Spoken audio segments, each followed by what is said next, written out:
Oh, Cyrus, anong oras na? It's 9 PM po.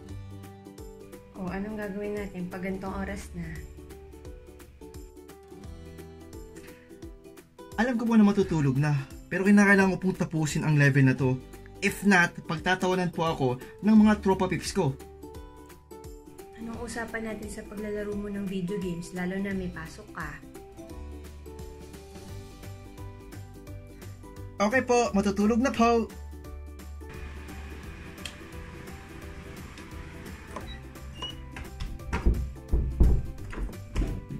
One hour later.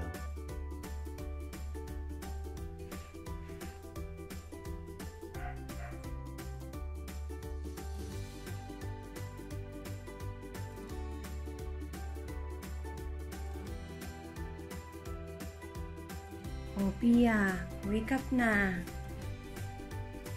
Nandyan na school bus mo. Kain na ng breakfast. Ano po ulam? Oh, egg again. Aba, ilang beses ko naman sa'yo sasabihin kailangan mo ng egg sa umaga. Pang pa-energize yun sa school. Halika na, kumain ka na. Can I have hot dogs? I'm not hungry. I'm just going to eat at school.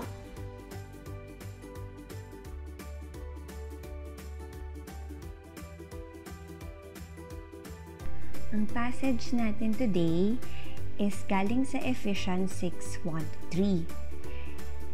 Ang sabi ni Apostle Paul sa mga taga-Ephesians, he told them this: "Children, obey your parents in the Lord, for this is right. Honor your father and mother, which is the first commandment with a promise, so that it may be well with you and that you may live long on the earth." Oh, ang Bible na nagsasabi, 'di ba? Na we have to obey our parents. And also honor them. Pero 'di ba sometimes ang hirap? Agree ba kayo na mahirap? Gusto niyo ba malaman kung ano nangyari kay Cyrus at kay Pia? Ako din, gusto ko din malaman. So watch out!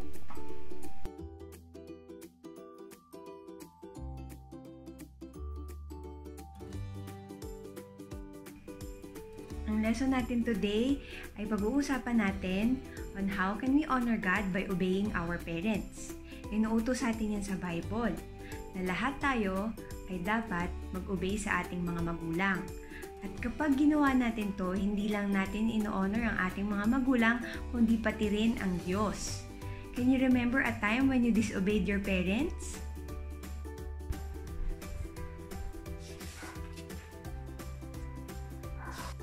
Meron pang tinuturo ang Bible sa ating lahat. It is to honor your father and your mother.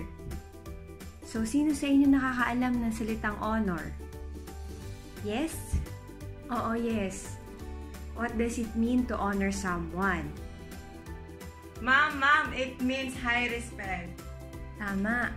Kapag in-honor mo ang isang tao, nire-respeto mo ito. Ganon din sa ating mga magulang. Dapat respetuhin natin sila. Kaya pag tinanong ka ng nanay o ng tatay mo na gawin ng isang bagay, sumunod tayo agad. Right away, all the way, in a happy way. Naintindihan ba?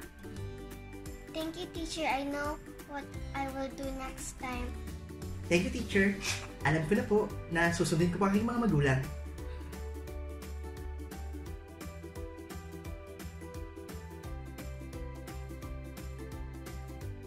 Oh, Cyrus, anong oras na? Opo, Nay.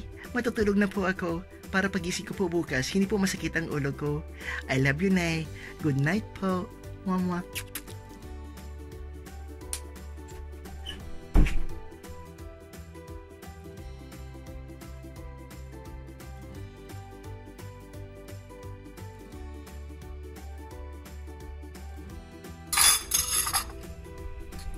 It's time for dinner, Pia.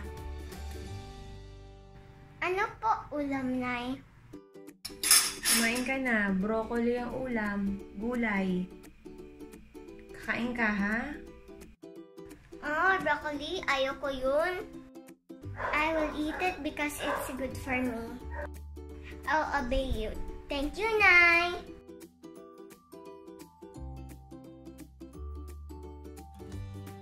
Oh, di ba mga bata? Ang ating mga magulang ay regalo ng Diyos.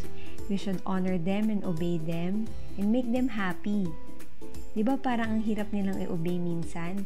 Lalo na kung sa tingin natin, hinahadlangan nila yung happiness natin o kaya naman, they're stopping us from having fun. Pero, lagi mong tatandaan na what they just want for us is the best for us. Okay? So, when we honor our parents, we honor God. I hope na may natutunan kayo. Bye-bye!